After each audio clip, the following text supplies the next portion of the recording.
오늘 함께 나눌 은혜의 말씀은 시편 88편 말씀입니다. 시편 88편 1절부터 13절까지의 말씀입니다. 구약 866페이지에 있습니다.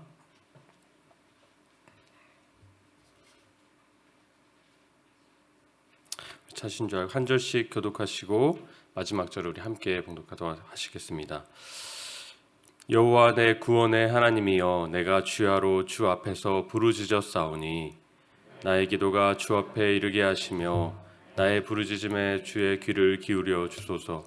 물은 나의 영혼에는 재난이 가득하며 나의 생명은 수월에 가까웠사오니 나는 무덤에 내려가는 자같이 인정되고 힘없는 용사와 같으며 죽은 자 중에 던져진 바 되었으며 죽임을 당하여 무덤에 누운 자 같으니이다.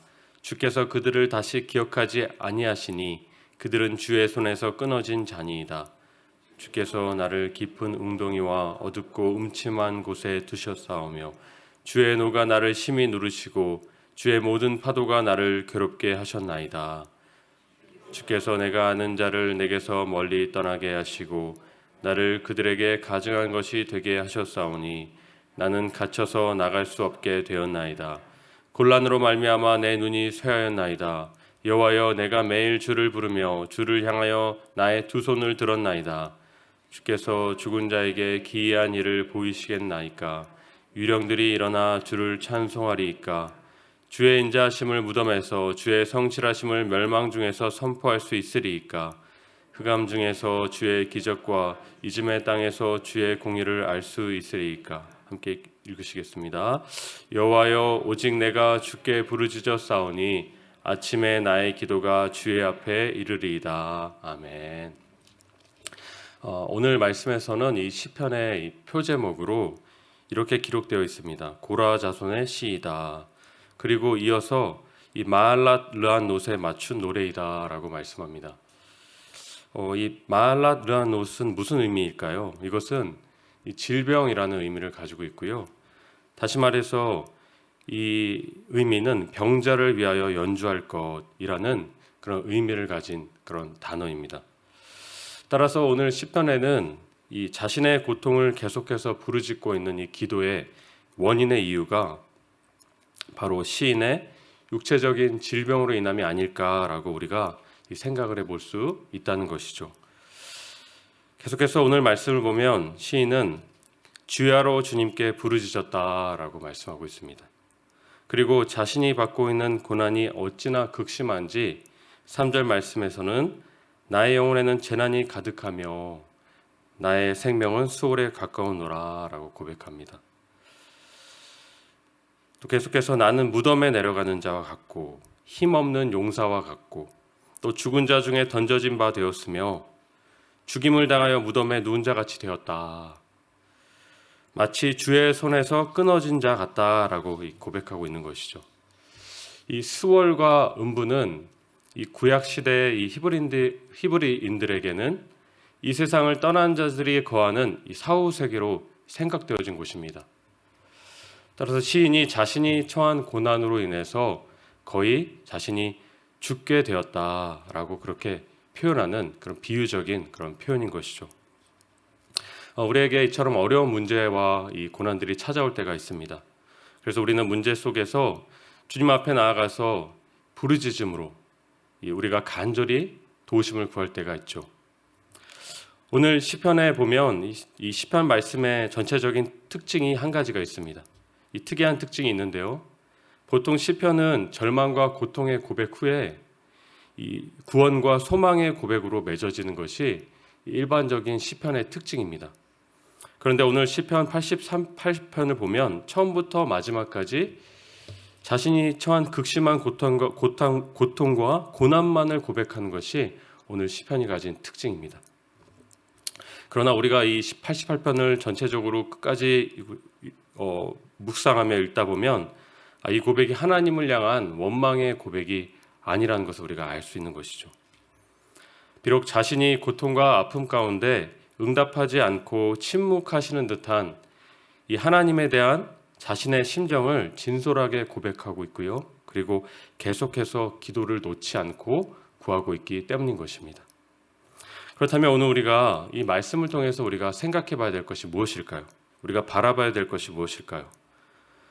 바로 자신의 상황 가운데 문제가 있고 또 고통이 있고 극심한 절망 가운데 처한 상황이라 할지라도 절대로 기도와 간구와 그리고 부르짖음의 끈을 놓지 않는 바로 오늘 이 시인의 태도를 우리가 배울 수 있다는 것이죠. 9절 말씀에서 시인은 이렇게 고백하고 있습니다. 하반절 말씀입니다. 여호와여, 내가 매일 주를 부르며 주를 향하여 나의 손을 들었나이다. 매일 주를 찾고 불렀다라고 고백하고 있습니다. 그리고 기도로 나아갔다라고 고백하는 것이죠. 그렇다면 왜 시인은요, 이 고난과 고통이 이렇게 극심한 상황에서도 이 마치 하나님께서 기도에 침묵하시는 듯 여겨지는 이 상황 가운데서도 왜 매일 간구하고 기도하며 그 기도의 자리로 나아간 것일까요?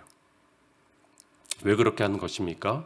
바로 이 시인 안에 믿음이 있기 때문입니다. 비록 나는 여전히 절망 가운데 있지만 그럼에도 내 이 현재 상황과 문제 가운데 살아계신 하나님에 대한 믿음이 시인 안에 있기 때문인 것이죠. 결국 응답하실 하나님에 대한 신뢰와 믿음과 소망이 이 시인 안에 있기 때문인 것입니다. 13절 말씀입니다. 여호와여, 오직 내가 주께 부르짖어 싸우니 아침에 나의 기도가 주의 앞에 이르리이다. 오늘 말씀의 교훈은 무엇입니까? 비록 우리에게 찾아오는 이 파도와 같은 문제와 어려움들이 있지만 그 과정 가운데 우리의 그 모습, 우리의 이 기도의 모습이 어떠해야 되는지를 우리 가운데 잘 보여주고 있는 것이죠. 누가복음 말씀 18장에 보면 예수님께서 기뻐하시는 주님이 기뻐하시는 기도의 모습을 말씀하시면서 1절에 이렇게 말씀하십니다. 예수께서 그들에게 항상 기도하고 낙심하지 말아야 할 것을 비유로 말씀하여 이르시되, 그러면서 어떠한 비유를 말씀해 주십니까? 이 한 불의한 재판장에게 계속해서 끊임없이 찾아가서 번거롭게 하는 이 과부에 대한 비유를 말씀해 주시는 것이죠. 그리고 그 구하는 이 여인을 통해서 결국 그것을 들어주는 응답하는 재판관을 말씀해 주심을 우리가 잘 알 수가 있습니다. 바로 기도의 끈을 놓지 말 것을 우리 가운데 주님께서 말씀하신 것입니다. 주님은요, 주님의 시간에 주님의 뜻과 방법대로 우리 가운데 반드시 역사하실 것입니다. 그것이 우리의 시간보다는요, 느리고 답답하게 여겨질 때가 있어요. 하지만 결국 주님이 우리를 향해서 뜻하신 이 최고의 길, 예비하신 이 선한 길로 우리를 고백하도록 우리의 삶에 주님께서 놀랍고 세밀하게 우리를 이끌어 가실 것입니다. 오늘 우리가 생각해야 될 것이 무엇입니까? 바로 우리의 이 문제의 해결자 되시고 우리와 함께 계시는 그 주님께서 살아계심을 믿는 거예요. 믿으시고 주의 옷자락을 놓지 마시고 간절히 주님께 계속해서 우리가 기도를 구하며 그렇게 나아가시는 것을 우리가 주님께서 말씀하신다는 것이죠. 오늘 하루도 기도의 끈을 놓지 마시는 그런 하루가 되길 소망합니다. 그렇게 우리가 구하며 기도하며 나아갈 때 주님께서 주님의 때에 놀라운 주님의 방법을 우리 가운데 반드시 역사할 것을 믿습니다. 오늘 하루도 기도의 끈을 붙잡고 주님 앞에 간절한 마음으로 구하며 나아가신 하루 되시길 시간 예수님의 이름으로 축원드립니다. 기도하시겠습니다. 하나님 아버지 감사합니다. 오늘 우리 가운데 하나님 우리가 낙심하지 말고 계속해서 주님 앞에 우리가 기도를 붙잡고 나아가야 됨을 말씀하시며 감사합니다. 살아계신 주님을 우리가 믿음으로 바라보고 또 우리의 기도 가운데 반드시 응답하실 주님을 우리가 향한 소망을 믿음을 우리가 놓지 말며 우리가 오늘도 그 주님 앞에 우리가 계속해서 주님 구하고 또 우리가 부르짖으며 나아가는 시간 될 수 있도록 우리의 마음을 붙잡아 주시옵소서. 그럴 때 우리 마음 가운데 놀라운 소망으로 채우시고 우리 마음을 붙잡으실 것을 믿습니다. 우리 오늘도 우리의 하루 가운데 힘 주실 것을 믿고 감사드리며 존귀하신 예수님의 이름으로 기도합니다. 아멘. 두 가지를 기도하길 원합니다. 첫 번째로 기도의 끈을 놓지 않고 내 문제 가운데 응답해 주실 주를 믿음으로 주님께 부르짖는 이 시간 되게 하소서 우리 기도하시고, 두 번째로 나의 모든 상황을 아시고 붙잡고 계심을 믿습니다. 오늘도 그 주님을 믿음으로 신뢰하며 살아가는 하루 되게 하소서 두 가지를 놓고 또 개인의 기도 제목을 놓고 기도하시며 나아가시겠습니다. 기도하시겠습니다.